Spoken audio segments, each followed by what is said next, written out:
Mungkin ada yang pernah mendengar pertanyaan ini?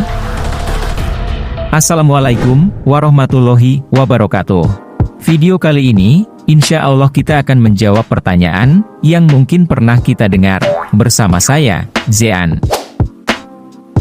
Berikut adalah sejumlah alasan, Rasulullah lebih mulia dibanding nabi-nabi lainnya.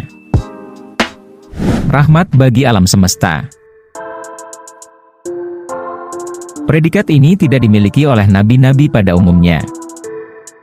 Hal ini ditegaskan dalam firman Allah, dalam Quran Surah Al-Anbiya ayat 107. Dan kami tidak mengutus engkau, Muhammad, melainkan untuk menjadi rahmat bagi seluruh alam.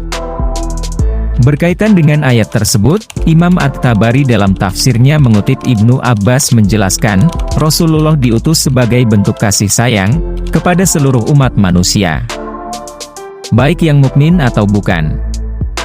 Bagi orang mukmin, dengan berkat keimanan dan amal perbuatannya, insya Allah mereka akan mendapat balasan surga. Sementara bagi orang yang tidak beriman, mereka tetap mendapat rahmat dalam bentuk tidak mendapat siksa langsung di dunia, walau mengingkari Rasul.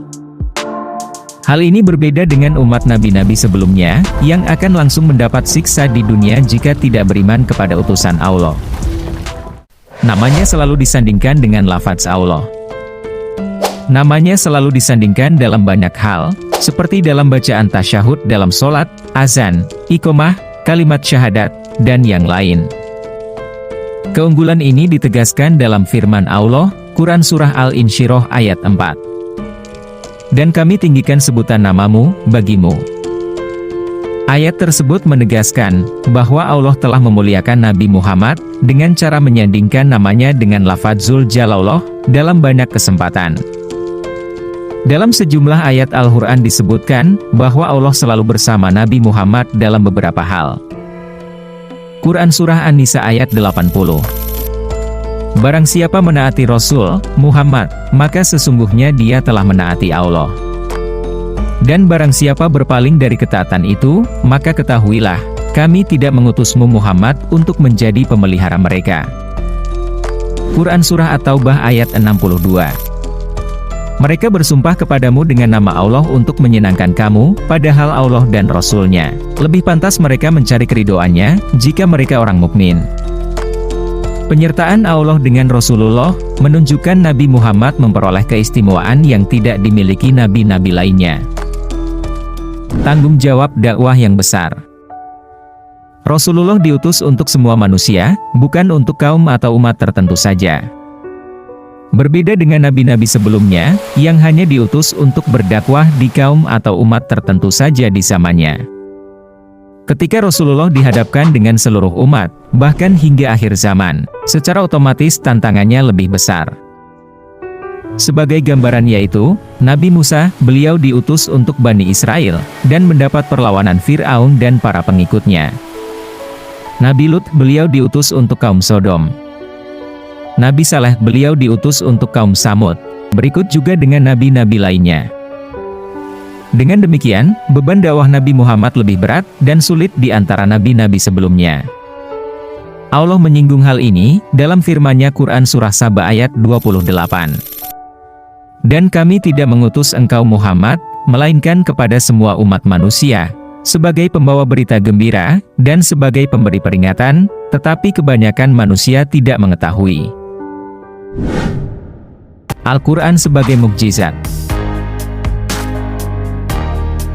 Mukjizat Nabi Muhammad memiliki kekhususan, dibandingkan dengan mukjizat nabi-nabi lainnya. Semua mukjizat sebelumnya dibatasi oleh ruang dan waktu, artinya hanya diperlihatkan kepada kaum tertentu dan zaman tertentu. Sedangkan Al-Quran bersifat universal, dan pedoman hidup yang berlaku untuk semua umat manusia sampai akhir zaman. Begitu pula mukjizat-mukjizat yang diberikan kepada para nabi dan rasul sebelumnya, tidak nampak lagi fisik dan bekasnya, kecuali kisahnya saja yang dapat diketahui melalui ayat-ayat suci Al-Quran. Tercatat di kitab selain Al-Quran. Khusus poin nomor 5, insya Allah akan kita bahas di video selanjutnya, karena kami membutuhkan kehati-hatian dalam menjelaskannya. Kita sebagai muslim, insya Allah akan selalu belajar dari kisah seluruh para nabi. dan perjuangannya dalam berdakwah, serta menjadikannya sebagai teladan dalam kehidupan kita sehari-hari. Tapi tentunya, kita juga mungkin pernah mendengar pertanyaan yang diutarakan dari teman kita non-muslim, ataupun sesama muslim yang masih dalam tahap sama-sama belajar. Berbeda di sini adalah, kami tidak bermaksud membandingkan tingkatan kemuliaan Nabi Muhammad dengan nabi-nabi sebelumnya, karena kami ketahui juga dan menghargai, dalam beberapa pendapat, kita tidak boleh membandingkan para nabi. Demikian penjelasan dalam video ini. Saya Zian pamit, jangan lupa like, share, dan komentar. Jika ada kesalahan dalam video ini karena kesempurnaan hanya milik Allah. Semoga bermanfaat. Barakallahu fikum, wassalamualaikum warahmatullahi wabarakatuh.